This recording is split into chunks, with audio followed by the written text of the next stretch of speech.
Et poursuivons avec notre invitée Caroline Duhem. Merci d'être avec nous, madame. Alors, vous êtes ingénieure du bois et directrice innovation et stratégie à l'Association technique internationale des bois tropicaux. Quelles peuvent être les contributions justement de la filière bois en termes d'émissions de gaz à effet de serre et des polluants?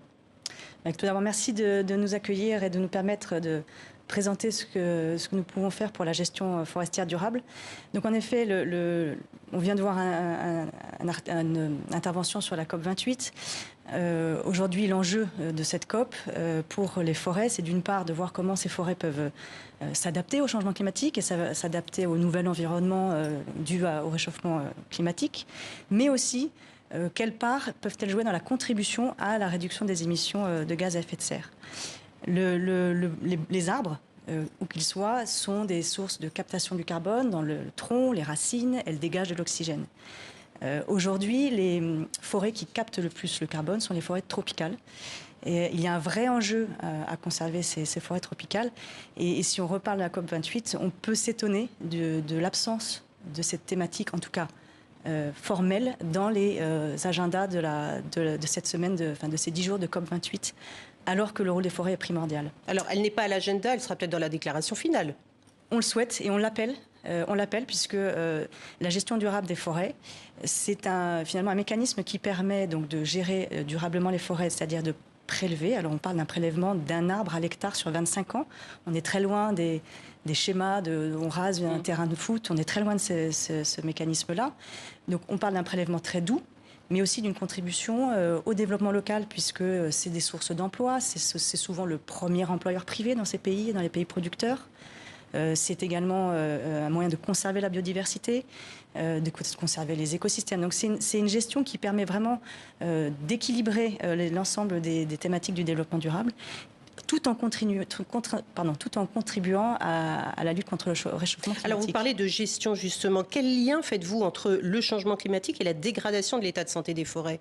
Le changement climatique, par la hausse des températures notamment, fait que les forêts s'adaptent moins. Il y a plus de sécheresse, plus d'incendies, plus de parasites. On a entendu parler des scolytes dans les épicéas en France. Mais même les forêts tropicales subissent ce réchauffement puisqu'elles ont perdu, dans la dernière décennie, elles ont perdu près de la moitié de leur capacité d'absorption de CO2. Alors principalement dû à la déforestation, qui ralentit depuis ces dernières années, mais qui est toujours très forte dans les zones tropicales. Et notamment, pour mettre en place de l'agriculture? Et voilà ce que j'allais exactement. Le moteur principal de la déforestation, à 90%, c'est l'agriculture, les pâturages, les terres cultivées. Et on a un moyen aujourd'hui de pouvoir équilibrer en fait les besoins économiques, alimentaires, sur l'utilisation de nos ressources, par la mise en place de cette gestion durable, pour autant qu'elle soit certifiée, c'est-à-dire répondant à certains critères de durabilité. Alors justement, les forestiers y travaillent, parce que là, vous parlez des forêts tropicales naturelles, celles qui habitent notre planète Terre. Est-ce qu'il y a des forêts tropicales qui sont créées de toutes pièces? Non. Dans les forêts tropicales, on est sur des forêts vraiment naturelles. Et la gestion qui est pratiquée là-bas se base sur la régénération naturelle, puisqu'on est sur des forêts qui sont extrêmement dynamiques, qui sont dans des contextes d'humidité, de terre très, très, très propices à un renouvellement qui ne nécessite pas forcément d'assistance. Donc on ne plante pas. Alors, il y a des essais de plantation pour restaurer des zones qui ont été dégradées, mais les forêts elles-mêmes, quand elles sont gérées durablement, on n'est que sur un prélèvement très, très sélectif. Et comment expliquez-vous justement que ce sujet justement du bois ne soit pas à l'ordre du jour de la COP28, alors que l'idée c'est peut-être aussi de remplacer justement tous les produits que nous consommons tous les jours, les produits qui ne sont pas issus de la filière bois, par peut-être des produits, quand c'est possible, de la filière bois. C'est un des axes qui pourrait être mené. C'est vrai que c'est un plaidoyer qu'on a aussi, c'est de faire comprendre que promouvoir la gestion durable des forêts, c'est d'en parler, la soutenir. Il n'y a pas aujourd'hui, la gestion durable des forêts, elle n'est financée que par les entreprises elles-mêmes. Il n'y a pas de levier encore de financement, de subvention. On parle beaucoup de restauration, mais la restauration, c'est quand il n'y a plus de forêt. Nous, on a encore des forêts qu'on peut gérer, qu'on peut maintenir, tout en plus en donnant des co-bénéfices sociaux, environnementaux. Donc c'est un vrai plaidoyer de mettre ce sujet à l'ordre du jour. Il va y avoir des interventions sur le sujet. La France, par exemple, est co-facilitatrice avec le Gabon du partenariat pour les forêts du bassin du Congo. Donc il va y avoir des interventions dans ce sens. Mais c'est un sujet qu'il faut mettre plus largement sur la table, mieux prendre en compte, mieux valoriser. Et Nous, en tant que consommateurs, vous et nous, on peut avoir un rôle à jouer là-dedans.